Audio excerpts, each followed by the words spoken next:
Praise the Lord. കർത്താവിൻ്റെ ധന്യതിരുനാമം ഈ പ്രഭാതത്തിൽ മഹിമപ്പെടുമാറാകട്ടെ. ഉദയ സൂര്യൻ്റെ പൊൻകിരണങ്ങൾ ആ ശോഭയേറ്റുകൊണ്ട് എഴുന്നേറ്റ് വരുമ്പോൾ നീതിസൂര്യനാകുന്ന വറ്റാത്ത കിരണങ്ങൾ ശോഭയുടെ ദൈവവചനത്തിൻ്റെ ശോഭ പ്രാപിച്ചുകൊണ്ട് ആരോഗ്യത്തോടെ, ബലത്തോടെ, സൗഖ്യത്തോടെ നമുക്ക് എഴുന്നേറ്റ് ദൈവത്തെ മഹത്വപ്പെടുത്താൻ കൃപ തന്ന കർത്താവിൻ്റെ നാമത്തിന് എല്ലാ മാനവും മഹത്വവും അർപ്പിച്ചുകൊണ്ട് ഇന്നത്തെ വേദവചന ധ്യാന ചിന്തയിലേക്ക് പ്രവേശിക്കുന്നതിന് ആധാരമായി യോനയുടെ പ്രവചനം അതിൻ്റെ 2-ാമത്തെ അധ്യായം 7-ാമത്തെ വാക്യം. എൻ്റെ പ്രാണൻ എൻ്റെ ഉള്ളിൽ ക്ഷീണിച്ചു പോയപ്പോൾ ഞാൻ യഹോവയെ ഓർത്തു, എൻ്റെ പ്രാർത്ഥന നിന്റെ വിശുദ്ധ മന്ദിരത്തിൽ നിന്റെ അടുക്കൽ എത്തി. ജോന ചാപ്റ്റർ 2:7 ആണ് വായിച്ച് കേൾക്കപ്പെട്ടത്. എൻ്റെ പ്രാണൻ എൻ്റെ ഉള്ളിൽ ക്ഷീണിച്ചു പോയപ്പോൾ. നമുക്ക് പരിചിത വാക്യമാണ്, പക്ഷേ എപ്പോഴും ഉപയോഗിക്കാറുള്ള വാക്യമല്ല. വാക്യത്തിനകത്തൊരു പ്രസക്തിയുണ്ട്. എൻ്റെ പ്രാണൻ എൻ്റെ ഉള്ളിൽ ക്ഷീണിച്ചു പോയപ്പോൾ ഞാൻ യഹോവയെ ഓർത്ത് അവൻ്റെ വിശുദ്ധ മന്ദിരത്തിൽ അവൻ്റെ അടുക്കൽ, ദൈവത്തിൻ്റെ അടുക്കൽ എൻ്റെ പ്രാർത്ഥന എത്തി. യോനയുടെ ഒരു നിലവിളി ശബ്ദം അല്ലെങ്കിൽ യോനയുടെ ഒരു പ്രാർത്ഥന തുടങ്ങുന്നത് എങ്ങനെയാ? എൻ്റെ പ്രാണൻ എൻ്റെ ഉള്ളിൽ ക്ഷീണിച്ചു പോയപ്പോൾ. ഇത് പ്രാർത്ഥിക്കുന്നയാൾ യോനയാണ്. പ്രാർത്ഥിക്കുന്ന സ്ഥലം വിചിത്രമാണ്. ഇന്ന് വരെ ഒരു മനുഷ്യനും പ്രാർത്ഥിച്ചിട്ടില്ലാത്തതും ഇനി ഒരിക്കലും പ്രാർത്ഥിക്കാൻ പോകുന്നില്ലാത്തതുമായ ഒരു സ്ഥലം. അത് ഒരു തിമിംഗലത്തിന്റെ വയറ്റിക്കിടന്ന് അയ്യം വിളിക്കുന്ന യോനയുടെ പ്രാർത്ഥനയാണ് നാം കേട്ടത്. എൻ്റെ പ്രാണൻ എൻ്റെ ഉള്ളിൽ ക്ഷീണിച്ചു പോയപ്പോൾ യഹോവയെ ഓർത്തു.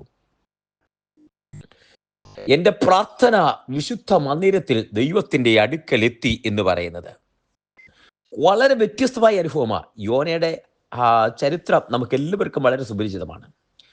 യോന ഒരു ദൈവത്തിന്റെ പ്രവാചകനാണ്. പലപ്പോഴും ചിന്തിക്കുന്നൊരു കാര്യമുണ്ട്. യോന അനുസരണക്കേട് കാണിച്ചു. യോനയോട് പറഞ്ഞു, നീ തർശീശിൽ, നീ നിലവേ പോയി പ്രവചിക്കേ. എന്നാൽ യോന തന്റെ ഗതി മാറ്റി, വഴിമാറ്റി തർശീശിലേക്ക് പോകുമ്പോൾ പലപ്പോഴും ചിന്തിക്കാറുള്ളൊരു കാരണമുണ്ട്. യോനയ്ക്ക് വേണമെങ്കിൽ ദൈവത്തെ അനുസരിക്കാതെ പോയി യോനയ്ക്ക് പകരം വേണമെങ്കിൽ ദൈവം തമ്പുരാനെ മറ്റൊരു വ്യക്തി എടുക്കാമായിരുന്നു. ഇല്ല, യോനയെ തന്നെ മതി. യോനയെ കുറ്റപ്പെടുത്തുമ്പോഴും യോനയെ പറയുമ്പോഴും ഞാൻ ചിലപ്പോഴൊക്കെ യോനയുമായിട്ട് ഒന്ന് കമ്പയർ ചെയ്ത് താരതമ്യം ചെയ്യുമ്പോൾ നമ്മളാണെങ്കിലും അങ്ങനെയൊക്കെയാണ് ചെയ്യുക, അല്ലേ? സുവിശേഷ വിരോധികൾ തിങ്ങിപ്പറക്കുന്ന അല്ലെങ്കിൽ സുവിശേഷത്തെ കൈക്കൊള്ളാത്ത, ദൈവത്തെ വേണ്ടാത്ത ഒരു രാജ്യത്തേക്കോ ഒരു സംസ്ഥാനത്തേക്കോ ഒരു ഇടത്തേക്കോ പോകാൻ പറഞ്ഞാൽ ഒന്നുകൂടെ ചിന്തിക്കും. എന്നാൽ നല്ല വെൽക്കം കിട്ടുന്ന, നല്ല സ്വാഗതം കിട്ടുന്ന, നല്ല ഒരു റെസ്പെക്റ്റ് കിട്ടുന്ന സ്ഥലത്തേക്ക് പോകാൻ പറഞ്ഞാൽ നമ്മൾ സന്തോഷിക്കും. അത്രമേ യോന ചെയ്തുള്ളൂ. നിലവേ പ്രവചിക്കാൻ പറഞ്ഞു, യോന പോയില്ല. പക്ഷേ യോന തർശീശിലേക്ക് പോയി, വഴിമാറി തർശീശിലേക്ക് യാത്ര ചെയ്യുക. യോനയും ദൈവമായിട്ട് ഒരു കോമ്പറ്റീഷൻ പോലെ യോന യാത്ര ചെയ്യുന്നു. തർശീശിലേക്ക് ദൈവം പുറകെ യാത്ര ചെയ്യുക. ദൈവത്തിന്റെ സാന്നിധ്യം കൂടെയുള്ള മനുഷ്യന്റെ പുറകെ ദൈവം യാത്ര ചെയ്യുക. യോന കയറിയ കപ്പല് പതിവില്ലാത്തതും ആടി ഉലയുന്നു. കൊടുങ്കാറ്റിനാൽ അത് ആടി ഉലഞ്ഞ് ലക്ഷ്യമില്ലാതെ പോവുക. അവർ ചീട്ടിടുന്നു, യോനയ്ക്ക് വീണു. എല്ലാവരും തങ്ങളുടെ ദേവന്മാരെ വിളിക്കുന്നു. യോന അടുത്തെട്ടി കിടന്നുറങ്ങുകയാ. യോനയോട് ചോദിച്ചു, നീ എവിടുന്ന് വരികയാ? നിനക്കെന്താ, നമ്മുടെ ഭാഷയെ പറയാം, നിനക്കെന്താ ഒരു കുലുക്കമില്ലാത്ത?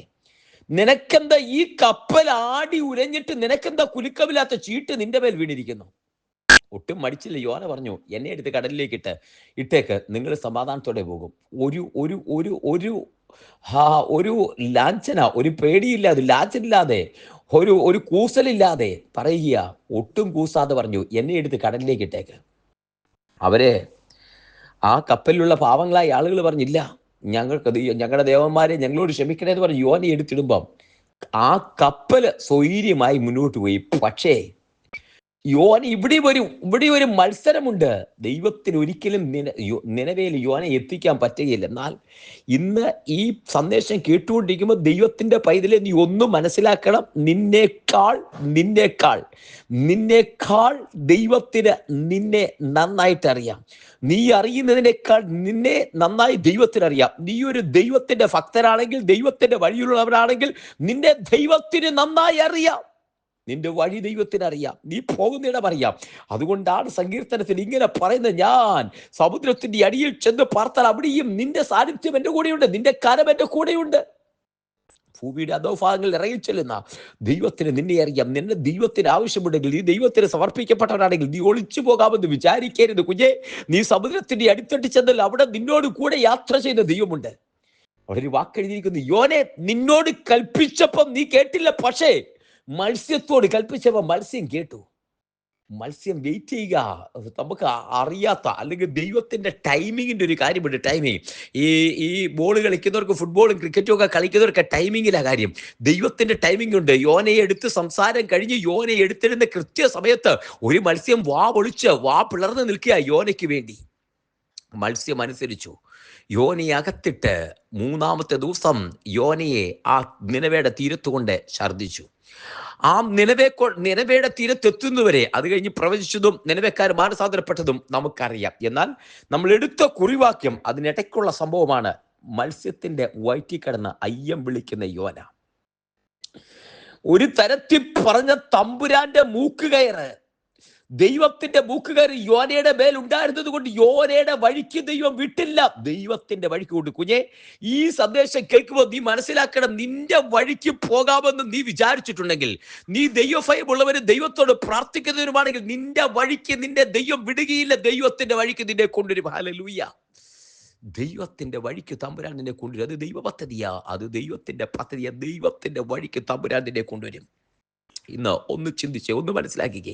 ദൈവത്തിന്റെ വഴിക്ക് ദൈവം നിന്നെ കൊണ്ടുവരിക. ദൈവത്തിന്റെ വഴിക്ക് ദൈവം നിന്നെ കൊണ്ടുവരിക. ഈ യോനയെ തമ്പുരാന്റെ വഴിക്ക് കൊണ്ടുവരിക. മത്സ്യത്തോട് കൽപ്പിച്ചാക്കി മത്സ്യത്തിന്റെ വയറ്റിൽ കിടക്കുന്ന യോന അവിടെ കിടന്ന് അയ്യം വിളിച്ചു. ആ വാക്ക് ശ്രദ്ധേയമാ, അയ്യം വിളിച്ചു. ആ കഷ്ടത അവിടെ എഴുതിയിട്ടുണ്ട്. കഷ്ടത നിമിത്തം യഹോവയോട് നിലവിളിച്ചു. പാതാളത്തിന്റെ വയറ്റിൽ നിന്ന് അയ്യം വിളിച്ചു. പ്രവാഹ ചുറ്റി ഓളങ്ങൾ, കടൽപ്പുല്ലിന്റെ തലപ്പാവായിരുന്നു. ഞാൻ പർവ്വതങ്ങളുടെ അടിവാരങ്ങളോളം ഇറങ്ങി. ഭൂമി എന്റെ ഓളാമ്പലുകളാൽ എന്നെ സദാകാലത്തേക്ക് അടച്ചു കളഞ്ഞു. നീയോ എന്റെ ദൈവമായ യഹോവേ, എന്റെ പ്രാണനെ കുഴിയിൽ നിന്ന് കയറ്റിയിരിക്കുന്നു. അവിടുത്തെ വാക്കാണ് നാം വായിച്ചു കേട്ടത്. എന്റെ പ്രാണൻ എൻ്റെ ഉള്ളിൽ ക്ഷീണിച്ചു പോയപ്പോൾ ഞാൻ യഹോവയെ ഓർത്ത് എൻ്റെ പ്രാർത്ഥന നിന്റെ വിശുദ്ധ മന്ദിരത്തിൽ നിന്റെ അടുക്കലെത്തി. ഈ വചനം വായിക്കുമ്പോൾ നിന്റെ ഹൃദയത്തിനകത്തൊന്ന് ഉറപ്പിച്ചേ, നിന്റെ പ്രാണനുള്ളിൽ ക്ഷീണിക്കുമ്പോൾ വിട്ടുകളയുന്നവനല്ല ദൈവം, ഉപേക്ഷിച്ചു കളയുന്നവനല്ല. അനുസരണ കേടിൽ മാറിപ്പോയാൽ നിന്നെ ഉപേക്ഷിക്കുന്നവരല്ല ദൈവം, നിന്നെ കളയുന്നവരല്ല ദൈവം. ദൈവം നിന്നെ ചേർത്ത് പിടിക്കുക, ദൈവം നിന്നെ കരത്തി പിടിക്കുക, ദൈവം നിന്നെ ചേർത്ത് പിടിക്കുക. നിന്റെ പ്രാണനുള്ളിൽ ക്ഷീണിക്കുമ്പോൾ നിന്നെ മാറ്റി കളയുന്നവനല്ല, ഒഴിവാക്കുന്നവനല്ല. ലോകം നിന്നെ ഒഴിവാക്കും. നിന്നെ കൊണ്ട് പ്രയോജനമില്ലാതെ വന്നാൽ ലോകം നിന്നെ ഒഴിവാക്കും. നിന്നെ ആവശ്യമില്ലെന്ന് വന്നാൽ ലോകം നിന്നെ ഒഴിവാക്കും. നിന്റെ ആവശ്യങ്ങൾ എടുത്ത് കരിമ്പിച്ചണ്ടി പോലെ നിന്നെ വലിച്ചെറിഞ്ഞ് കളയും. എന്നാൽ ദൈവം നിന്നെ കളയുന്നവനല്ല, ദൈവം നിന്നെ ചേർത്ത് പിടിക്കുന്നത്. എന്റെ പ്രാണൻ എൻ്റെ ഉള്ളിൽ ക്ഷീണിക്കുമ്പോൾ യഹോവയെ ഓർത്ത് ഇന്ന് കുഞ്ഞെ ദൈവത്തെ ഒന്ന് ഓർത്തോ. ദൈവം നിന്നെ ചേർത്ത് പിടിക്കുക. കർത്താവ് നിന്നെ ചേർത്ത് പിടിക്കുക. കൈവിടാത്തവൻ നിന്നെ ചേർത്ത് പിടിക്കുക. ചതഞ്ഞ ഓട ഒടിച്ചു കളയാത്തവൻ, പുകയുന്ന തിരി കെടുത്തി കളയാത്തവൻ ദൈവം നിന്നെ ചേർത്ത് പിടിക്കുക. ചേർത്ത് മാറോട് ചേർത്തടച്ചിട്ട് കർത്താവ് പറഞ്ഞു, യേശു കർത്താവ് പറഞ്ഞു, ഇല്ല കുഞ്ഞെ, നിന്റെ പ്രാർത്ഥന കേട്ടു, അയ്യം വിളിച്ചത് മതി. നിന്റെ ഉള്ള ദൗത്യത്തിലേക്ക് കർത്താവ് നിന്നെ ചേർക്കുകയാണ്. നിന്റെ ദൗത്യത്തിലേക്ക് കർത്താവ് നിന്നെ മാറ്റുകയാ. നിന്റെ ഉദ്ദേശത്തിലേക്ക് കർത്താവ് നിന്നെ എടുക്കുകയാ. എല്ലാ ഹൃദയങ്ങളും ദൈവകരങ്ങളിലേക്ക് ഒന്ന് സമർപ്പിച്ചേ. അതെ, അയ്യം വിളിക്കുന്ന നിന്റെ പ്രാർത്ഥന കേൾക്കുന്ന ദൈവം നിന്നെ കൈവിട്ട് കളയുകയില്ല. ചേർത്ത് പിടിക്കുന്ന ദൈവം നിന്റെ കൂടെയുണ്ട്. കർത്താവ് നിന്റെ കൂടെയുണ്ട്. ഒന്ന് സമർപ്പിക്കുക, പ്രാർത്ഥിക്കുക. കർത്താവ് നിന്റെ കൂടെയുണ്ട്. പ്രാർത്ഥന കേൾക്കുന്ന ദൈവം നിനക്ക് വേണ്ടി ജീവിക്കുന്നു. കൈവിടാത്ത ദൈവം നിന്റെ കൂടെയുണ്ട്. ഒരുമിച്ച് പ്രാർത്ഥിക്കുക. സ്വർഗീയ പിതാവേ, ജനത്തെ ഞാൻ അനുഗ്രഹിച്ച് പ്രാർത്ഥിക്കുന്നു. കൈവിടാത്ത ദൈവം കൂടെയുള്ളതിനായി നന്ദി. അങ്ങയുടെ നാമത്തിൽ ജനത്തെ അനുഗ്രഹിക്കുന്നു. രക്തത്തിന് മുദ്രയുടെ കൃപ വ്യാപരിക്കും.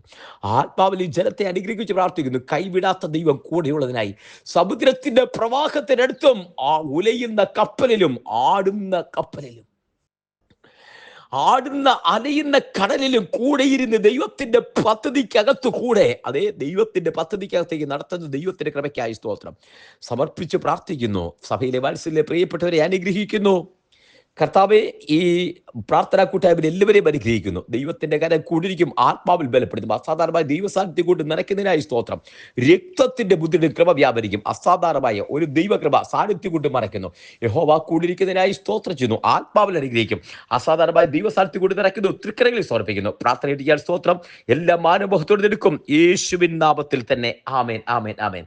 കർത്താവ് എല്ലാവരെയും അനുഗ്രഹിക്കട്ടെ. നാളെ നമുക്ക് വീണ്ടും കാണാം. അതുവരെ കൃപയ്ക്കുള്ളിൽ മറയാം. ദൈവമായ കർത്താവ് അനുഗ്രഹിക്കട്ടെ. God bless you and walk with Jesus. Thank you so much.